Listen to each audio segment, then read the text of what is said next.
Boa noite, gente. Vamos começar mais uma sessão didática integrada, em parceria com a Abramed. E hoje nós estamos com a Ana Luísa Santiago, vai falar para a gente sobre crise convulsiva, abordagem do departamento de emergência. E agradecer de novo, né, Aninha, por estar aqui nos presenteando com as suas aulas. É. Obrigada pelo convite, Nath. É, já pode começar? Pode, todo seu. Tá bom. Então, hoje a gente vai abordar a crise convulsiva, né, do departamento de emergência. E aí, primeiro a gente vai fazer algumas definições e falar um pouquinho da epidemiologia, e depois a gente vai fazer uma abordagem sistematizada da crise, tá certo? E aí, começando, né, o que seria uma crise epiléptica? Seria a ocorrência, né, de sinais e sintomas súbitos e transitórios decorrente de uma atividade neuronal excessiva. E a crise, ela pode ser classificada como focal ou generalizada. Em geral, né, a crise focal vai envolver uma região focal do cérebro e ela pode ser perceptiva ou desperceptiva e acabar evoluindo até mesmo para tônico-clônica bilateral. E já as crises de início generalizado, elas vão ter início em vários focos, em ambos os hemisférios, e sempre vai estar associada a uma perda de consciência. E a gente ainda tem aquelas crises que seria de início desconhecido, né? Que é aquelas crises que a gente não sabe onde que ela começou. E além disso, a gente também pode classificar a crise como crise sintomática aguda ou crise não provocada. As crises sintomáticas agudas, elas são provocadas, tanto pode ser por uma causa neurológica quanto por uma causa sistêmica, e isso tem que acontecer de uma forma aguda. Então, ela tem que ocorrer imediatamente ou em até 7 dias do insulto ao sistema nervoso central. E aí a gente teria como causa, né, uma causa metabólica grave, como nos casos de hiponatremia, causas neurológicas, como um AVC, um trauma, alguma cirurgia, uma encefalopatia. Naqueles casos de primo diagnóstico de um hematoma subdural e também naquelas infecções ativas do sistema nervoso central. Já as crises não provocadas, elas não vão possuir um desencadeante agudo. E aí a gente consegue dividir elas em dois tipos. Na crise sintomática remota, que ela possui um fator desencadeante, mas que ocorreu há mais de 7 dias. Então, por exemplo, um AVC que aconteceu há 6 meses, e aí só depois desse tempo que o paciente desenvolve uma crise. E aquelas crises idiopáticas, que aí a gente realmente não consegue encontrar nenhum fator desencadeante. E aí, aí surge também a epilepsia, né? Que seria uma doença caracterizada por uma predisposição a crises epilépticas. E aí isso pode ser tanto por duas crises afastadas em pelo menos 24 horas, ou então uma crise associada a um elevado risco de recorrência, né, que seria acima de 60% em 10 anos, que aí depois, ao longo da aula, eu vou falar um pouquinho melhor sobre isso, e naqueles diagnósticos de síndrome epiléptica, né, que seria, por exemplo, a epilepsia mioclônica juvenil, a síndrome de West. E aí, qual que é a importância dessa aula, né? Da gente saber fazer uma abordagem das crises convulsivas. A importância está no fato de que 2% de todos os atendimentos na urgência são por conta de crises, né? E a incidência de crise ao longo da vida, ela acaba que é muito elevada, né? Cerca de 8 a 10% da população vai apresentar uma crise epiléptica ao longo da vida, sendo que as crises sintomáticas agudas ocorrem em cada 29 a 39 pessoas a cada 100 mil por ano, e as não provocadas em 23 a 61 pessoas a cada 100 mil por ano. E dessas pessoas que apresentam crise, 2 a 3% vão ter o diagnóstico de epilepsia. Então, diante de uma crise convulsiva, é muito importante que a gente saiba fazer uma abordagem sistematizada do paciente para que a gente consiga entender a etiologia da crise, fazer um diagnóstico acurado, né, do que está acontecendo e, dessa forma, garantir um tratamento adequado para o paciente. E aí, para fazer essa sistematização, a gente vai basear em algumas perguntas. E a primeira delas é se de fato o que a gente está vendo, né, o que trouxe o paciente ao departamento de emergência, se é uma crise epiléptica. E a gente sabe que existem diversos diagnósticos diferenciais para a crise, dentre eles, né? A síncope, a crise psicogênica, o AIT, a migrânia, o ataque de pânico e até mesmo aquilo que a gente chama de amnésia global transitória. E aí, para a gente conseguir pensar, né, nesses diagnósticos diferenciais, é importante que a gente consiga seguir uma linha de raciocínio para fazer uma anamnese direitinho, né? Então, de preferência, a gente deve colher a anamnese com o acompanhante que presenciou a crise e, por meio dos dados da anamnese, a gente consegue encaixar os dados, né, como característicos ou não de uma crise convulsiva. E aí, a primeira pergunta que a gente deve fazer seria em relação ao tempo.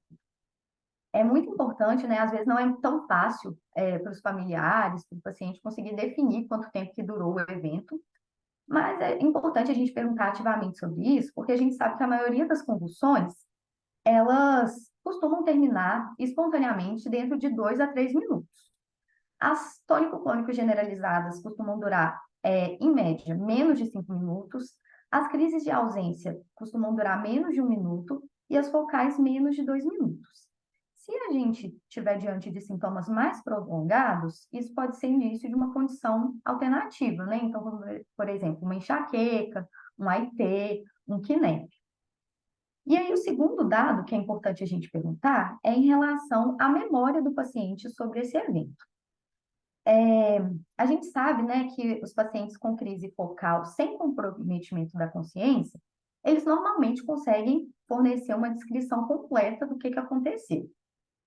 E aqueles pacientes que já tiveram uma crise focal com comprometimento de consciência, ou então uma crise generalizada, aí eles não vão conseguir. Em geral, eles, se conseguir lembrar de alguma coisa, vai ser daqueles estágios iniciais da crise. Então, se, por exemplo, um paciente chega, né, com relato de abalos musculares, mas aquela descrição perfeita do que aconteceu, certamente a gente já pode descartar a crise convulsiva, né? E, por fim, também é muito importante a gente caracterizar muito bem o que aconteceu antes e depois da crise. A gente sabe que as crises, elas costumam ter um início claro, né, abrupto, e uma progressão rápida dos sintomas ao longo do tempo. Enquanto, por exemplo, uma enxaqueca, os sintomas vão progredindo, mas de forma mais lenta, pode durar minutos, horas, e as crises aí já seria questão de segundos. E aí também é importante a gente perguntar sobre o que aconteceu depois da crise, né? A gente sabe que nas crises convulsivas os pacientes podem acabar tendo uma confusão mental, um rebaixamento do nível de consciência, e também aqueles déficits neurológicos focais, né? Que em geral a gente fala das paralisias de Todd.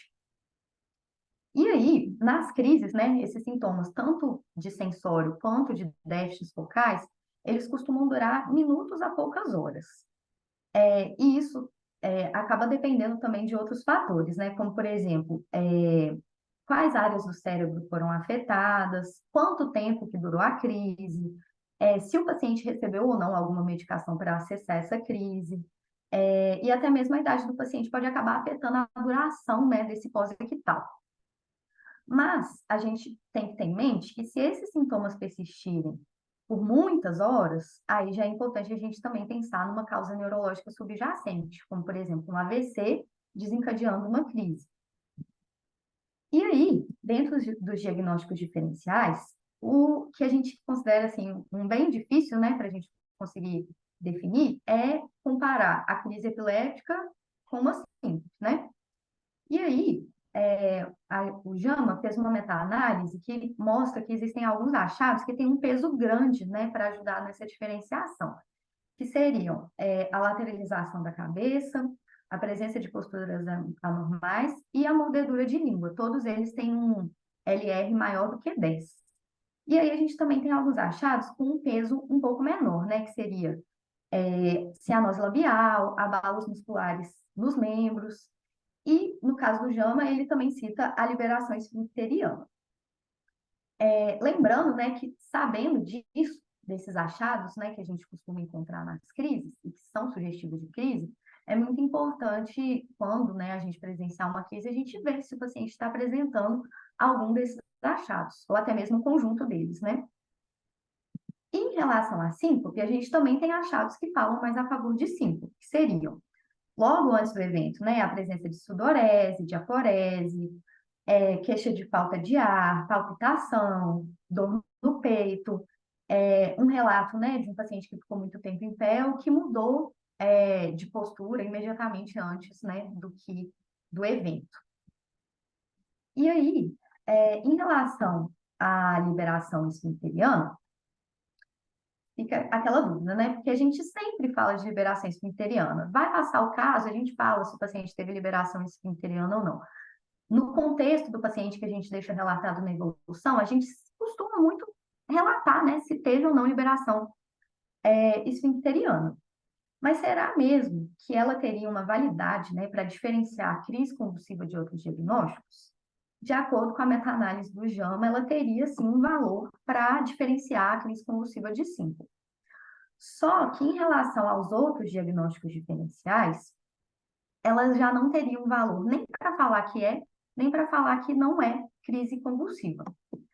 E o UpToDate ainda fala, né, que ela teria uma baixa utilidade diagnóstica dada a sua sensibilidade e especificidade baixas. Então, assim, né, não levar isso tanto em consideração quando a gente estiver diante, né, de uma suspeita de uma crise convulsiva. E a gente também pode lançar a mão de alguns exames laboratoriais para tentar ajudar a gente nesse diagnóstico, né? Que a gente sabe que o aumento do lactato ele ocorre, né, nas primeiras 2 a 4 horas do evento, e se dosado nesse período, ele pode sim corroborar, né, para um diagnóstico de crise convulsiva. E aí, consequentemente, ajudar na diferenciação de crise com alguns outros diagnósticos diferenciais, tipo crise psicogênica, sim, e sim. Um outro achado que é muito falado na literatura, mas que na verdade tem uso limitado, seria o aumento da prolactina, porque a análise que a gente faz em relação à prolactina é uma comparação com a prolactina prévia do paciente.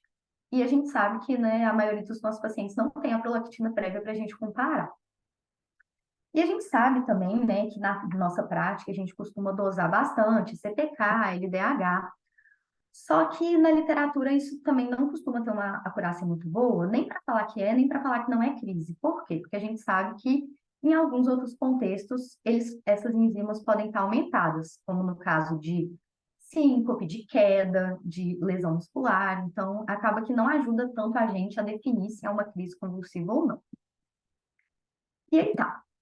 Definimos por meio dessas perguntas, por meio dos exames, que foi sim uma crise convulsiva. Nosso próximo passo é saber se ela foi uma crise provocada ou não. E aí, o nosso ponto de partida, né, para definir isso, também se baseia na anamnese, né? Então, a gente pode perguntar sobre desencadeantes que precederam a crise, né, como, por exemplo, emoções fortes, exercícios intensos, música alta, luzes piscando, que aí pode puxar um pouquinho mais para pensar numa epilepsia, ou então, por exemplo, febre, alguma outra alteração, né? Por exemplo, TCE, aí já também faz a gente pensar que foi uma crise desencadeada. Aí também é importante a gente definir se o paciente já teve uma história prévia, né, de um evento semelhante, e também saber a história prévia do paciente como um todo, se ele já teve um histórico de atraso de desenvolvimento, um histórico de AVC, de doenças neurodegenerativas, de doenças sistêmicas, porque a gente sabe que também esses fatores podem acabar sendo fatores de risco, né, para crise convulsiva.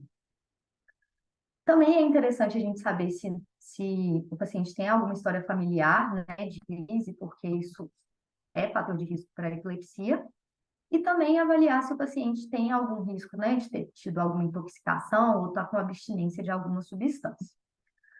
Lembrando que o exame físico, ele não é muito revelador, né, na definição da crise convulsiva. Mas ele é importante, principalmente naqueles casos em que a gente está suspeitando de uma infecção ou de um sangramento do sistema nervoso central. E outra coisa que também é importante a gente pesquisar é se foi introduzido algum medicamento recentemente, né? Porque a gente sabe que vários medicamentos da nossa prática clínica também podem acabar desencadeando crise, né? Como nos casos dos opioides, alguns antibióticos, imunossupressores. medicações psiquiátricas, estimulantes, né? E medicações também para tratar câncer, tratar doenças pulmonares. Então, é sempre muito importante a gente também, né, ter um foco nessa parte da anamnese para pensar se teria algum fator que poderia ter provocado a crise. E para também, né, tentar definir se a crise foi provocada ou não, a gente também pode lançar a mão de alguns exames laboratoriais.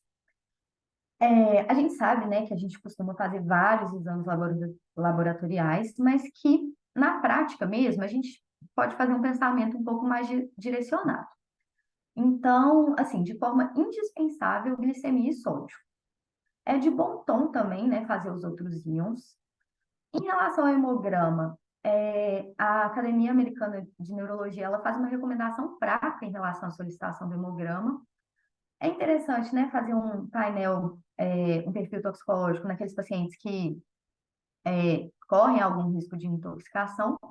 E nas mulheres em idade fértil, também é interessante a gente fazer, né, um beta-HCG, considerando que isso vai interferir nas medicações que a gente eventualmente vai usar, né, para o tratamento da crise. Só que, apesar disso, existe um estudo prospectivo que mostrou que os pacientes, né, com primeira crise convulsiva e que fizeram exames laboratoriais, só 4% deles mostraram alguma alteração relevante nos exames laboratoriais, né? Por exemplo, uma hipoglicemia, uma hiponatremia. Então, assim, no final das contas, a gente não costuma achar tantas alterações laboratoriais quando a gente solicita os exames procurando, né, saber se a crise foi provocada ou não. E também é importante a gente lembrar que a gente costuma fazer exames que podem acabar até atrapalhando a gente, né, na condução do caso. Então, por exemplo, rotina de urina, nesse contexto agora, não é tão importante para a gente, né? Então, lembrar, né, de ponderar na hora de solicitar esses exames. E aí tá. Aí a gente já tá nessa pergunta se a crise é provocada ou não, já fizemos os exames laboratoriais, e aí agora a gente vai pensar no próximo passo, que seria a neuroimagem, né? Quando que a gente vai fazer? No caso da primeira crise, vamos fazer em todos os pacientes. Já diante de uma crise recorrente, nem todos os pacientes vão precisar fazer o exame de imagem na emergência. Então, o exame de imagem ele vai estar indicado se a gente estiver com uma suspeita de um novo acometimento do sistema nervoso central e que eventualmente vai precisar de alguma intervenção. Então, por exemplo, casos de TCE, déficits neurológicos novos ou persistentes, né? Um rebaixamento persistente do sensório. E naqueles pacientes, por exemplo, que já tiveram a primeira crise, acabou não investigando, não tem imagem prévia, ele com certeza vai precisar de uma neuroimagem, né? Mas não necessariamente no departamento de emergência. De modo que a gente pode acabar encaminhando para o neuro e aí no segmento ambulatorial ele solicitar essa imagem. Pode inclusive ser uma ressonância, né? Que é até um exame mais sensível. E aí, né, qual exame que a gente vai fazer? Na emergência, tomografia vai ser mais do que suficiente para a gente, né? No sentido de tentar diagnosticar o que os acometimentos neurológicos que a gente vai precisar tratar. E a ressonância, né, às vezes num contexto ambulatorial, aí ela já seria mais interessante, né, por ser um exame mais sensível, mas aí já fica a nível ambulatorial. E aí, beleza. Já fizemos exames laboratoriais, já indicamos a neuroimagem para quem necessita de uma neuroimagem. Com relação agora ao eletroencefalograma, né? Qual que seria a importância do eletroencefalograma? Ele seria interessante para determinar o tipo de crise, né, do paciente e o seu risco de recorrência.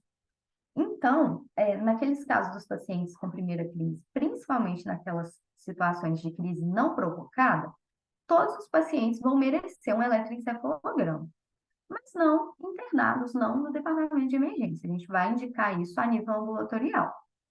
E a nível de internação, né, de urgência, aí a gente vai indicar diante de uma suspeita de status. Lembrando, né, que a sensibilidade do eletroencefalo acaba que ela é baixa, né, ela é de 17%. E para tentar, né, melhorar essa sensibilidade, o que a gente pode tentar fazer são eletros seriados, né, e Também tenta fazer aqueles eletros mais prolongados, que aí seria de 24, 36 horas, e também tenta fazer o eletro mais precoce, dentro das primeiras 72 horas do evento. Apesar da baixa sensibilidade, né, a especificidade do eletroencefalo é alta, né, é de 94%. E em relação à punção lombar, né, quando que a gente deve realizar? A gente não tem um estudo sistemático, né, de punção lombar na primeira crise para indicar esse procedimento em todo paciente.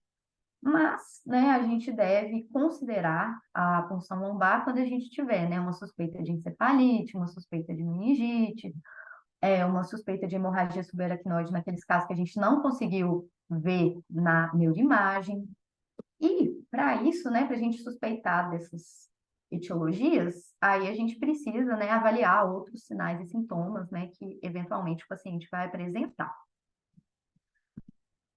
E aí, já fizemos a investigação, já definimos se foi uma crise provocada ou não.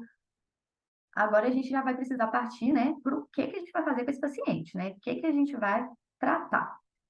E aí, a primeira pergunta, né, da definição do tratamento é quando que a gente vai fazer o bolus EV, né? Que seria aquele bolus que a gente faz em geral, né, com a fenitoína, e que tem o objetivo, né, de alcançar os níveis terapêuticos mais rapidamente.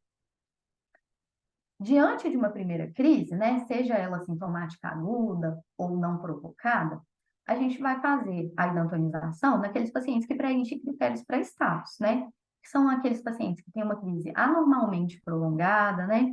Ou então aqueles pacientes com alto risco de recorrência aguda, por exemplo, aqueles pacientes que estão muito graves, né? Que estão com uma crise sintomática aguda que a gente ainda não conseguiu tratar, né? O que está causando. Então, aí, nesses casos de primeira crise, seria basicamente nessa situação.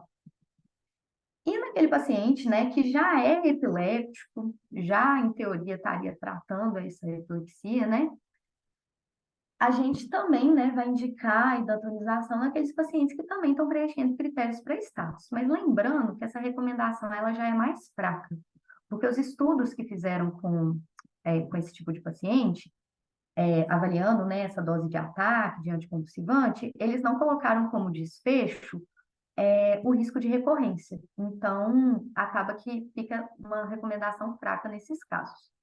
E também a gente pode acabar considerando a idantonização naqueles pacientes não aderentes ao tratamento.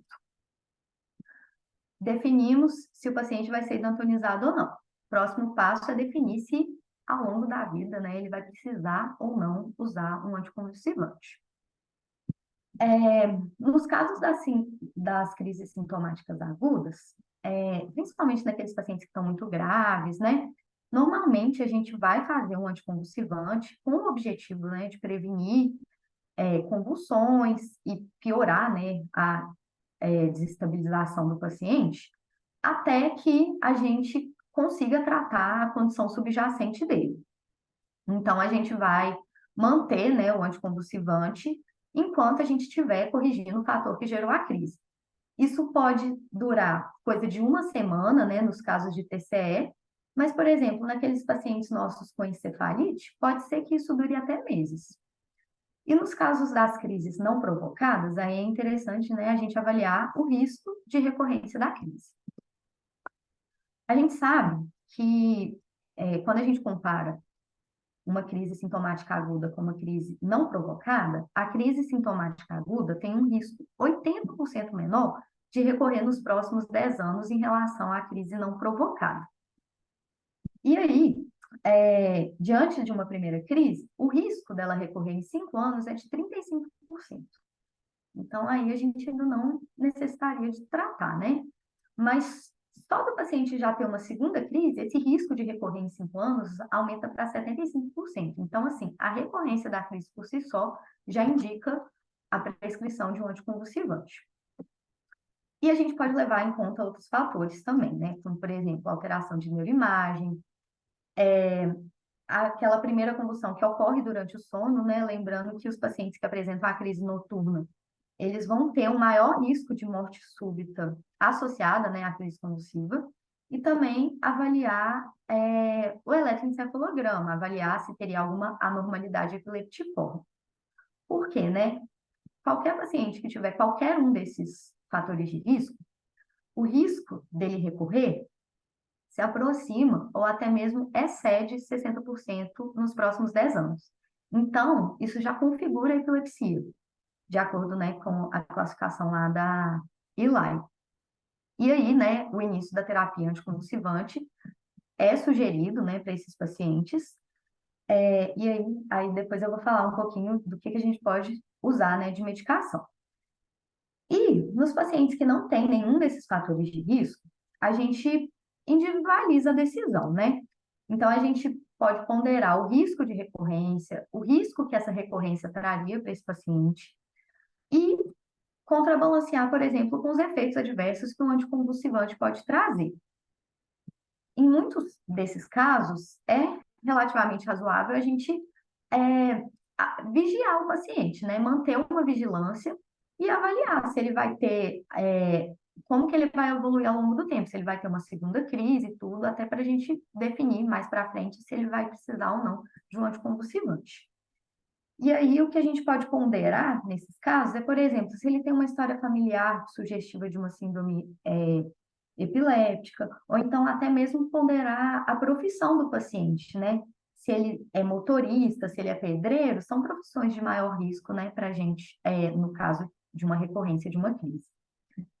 E outros fatores, tipo idade, tipo de crise, a profissão e a história familiar, eles acabam que, na verdade, têm uma validade incerta na prática clínica. Eles não são tão bem definidos, né? Igual esses outros que eu mencionei. E aí tá. Aí, a partir do momento que a gente definiu por tratar o paciente, aí a gente segue para o próximo passo, que é definir qual anticonvulsivante que a gente vai usar. Em geral, a escolha da medicação vai ser primariamente baseada no tipo de epilepsia, né? Do tipo de crise que o paciente teve.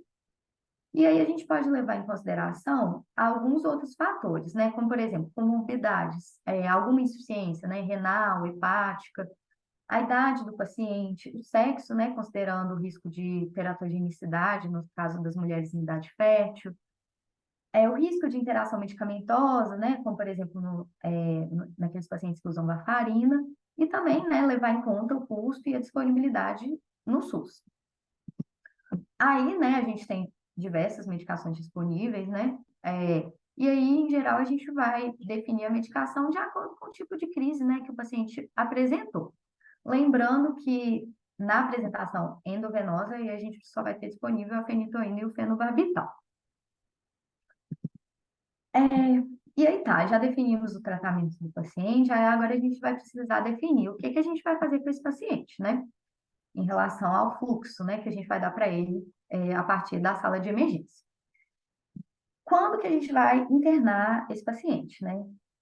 Os fatores que estão bem estabelecidos, né, para determinar a intervenção seriam, né, aquele paciente com pós-ictal prolongado, aquele paciente que está com uma dificuldade de retornar ao seu basal, ou então aquele paciente que tem uma lesão grave relacionada à convulsão, seja um AVC, seja um TCE, né?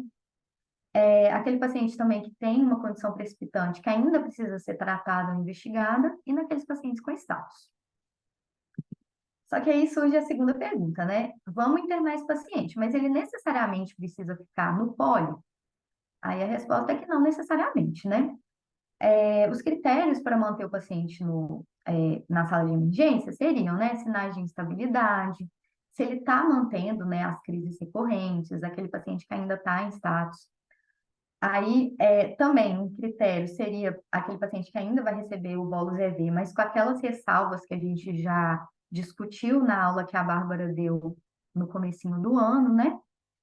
E com relação ao tempo, né, que a gente vai manter o paciente na sala de emergência, não existe um estudo certinho que fale quanto tempo que o paciente precisa ficar especificamente na sala de emergência. Mas deixar ele lá por umas 2 horas, ou então até que ele volte ao seu basal, é razoável, né? E com relação à alta, né? A gente sabe que a maioria das crises, elas vão recorrer dentro das primeiras 6 horas, né, da primeira crise. Então, é interessante que a gente deixe o paciente em observação por pelo menos 6 horas. E para ele poder receber alta, ele também tem que preencher alguns critérios, né? Que seria ausência de déficits neurológicos, sinais vitais estáveis, ter resolvido, né, as alterações metabólicas e ter um acompanhante para poder levar ele para casa, às vezes até receber as orientações que a gente vai dar para alta, né? E quais seriam essas orientações, né? É muito importante, principalmente naqueles pacientes que a gente já definiu uma epilepsia, né? Informar os fatores que podem acabar diminuindo o limiar convulsivo, né? Então, que seria estresse, privação de sono, álcool, drogas, também orientar com relação às atividades de risco, né? Como, por exemplo, trabalhar em altura, trabalhar com material cortante, nadar sozinho, que é importante, né? A gente evitar essas atividades, pelo menos até conseguir um controle, um acompanhamento certinho dessas crises, né? Informar também sobre a direção de veículos, de acordo com a legislação brasileira, os pacientes epilépticos só poderiam tirar a carteira na categoria B, então eles não podem dirigir moto, eles não podem dirigir veículos para mais de 8 pessoas, e naqueles pacientes que estão em uso, né, de drogas anticonvulsivantes, eles têm que estar pelo menos 1 ano sem crises e ter um laudo médico, uma comprovação de adesão ao tratamento. E naqueles pacientes que estão em desmame, né, das drogas anticonvulsivantes, eles têm que estar pelo menos 2 anos sem crise e há pelo menos 6 meses sem crise depois que suspendeu a medicação. E isso também deve ser comprovado por meio de um laudo médico. Naqueles pacientes, principalmente aqueles que a gente está iniciando ou trocando a medicação, é muito importante a gente informar sobre os riscos, né, de reações adversas e orientar que o paciente, né, no seu segmento ambulatorial, sempre informe ao médico dele sobre o que ele estiver sentindo, né, em relação à medicação, porque isso, inclusive, influencia na adesão medicamentosa, né? E o atestado médico, aí a gente vai considerar a atividade que o paciente exerce, né? Para definir se ele vai precisar ou não ficar afastado e tudo. Por fim, né, na alta hospitalar, na primeira crise, aí a gente encaminha, né, para o neurologista e para o paciente epiléptico, a gente faz o encaminhamento ao seu serviço de referência. E aí agora, para fechar, só para resumir as informações, esse seria como se fosse um protocolo, né, do que fazer diante de uma crise convulsiva no departamento de emergência. Então, primeiro passo, definir se é ou não uma crise epiléptica, considerando os diagnósticos diferenciais. Segundo passo, definir se é uma crise sintomática aguda ou uma crise não provocada, por meio, né, de exames laboratoriais, sempre fazer a tomografia na primeira crise e, em alguns casos selecionados, naqueles pacientes que já são epilépticos, fazer a punção lombar se suspeita, né, de encefalite, meningite, hemorragia subaracnoide. O eletroencefalo sempre realizar na primeira crise, preferencialmente a nível ambulatorial, durante a internação, né, diante de uma suspeita de status. Sobre o tratamento, idantonizar nos casos, né, de crises recorrentes, naqueles pacientes que preenchem critérios de status, iniciar anticonvulsivante, em alguns casos, né, nas crises sintomáticas agudas, e nas crises não provocadas a partir da avaliação do risco de recorrência, que vai levar em consideração a imagem, quando que ocorre a crise e o eletroencefalo, e o último passo que seria a definição, né, se o paciente vai ser internado, naqueles casos, né, pós-ictal prolongado, necessidade de tratar ou investigar um fator precipitate, ou, né, naqueles casos de status, manter na emergência, né, nos casos de status, de critérios de instabilidade, pelo menos até o retorno ao basal, e alta naqueles pacientes que preencham todos os critérios, né, está estável, não recorreu com crise, não está com alterações neurológicas, não está com alterações metabólicas. Aí é isso, essas são as minhas referências bibliográficas, lembrando que a base dessa aula foi a aula que foi dada em 2021 pela Jane e pelo Bruno, e orientada pelo Ricardo Braga e pelo Albert Lúcio. Obrigada.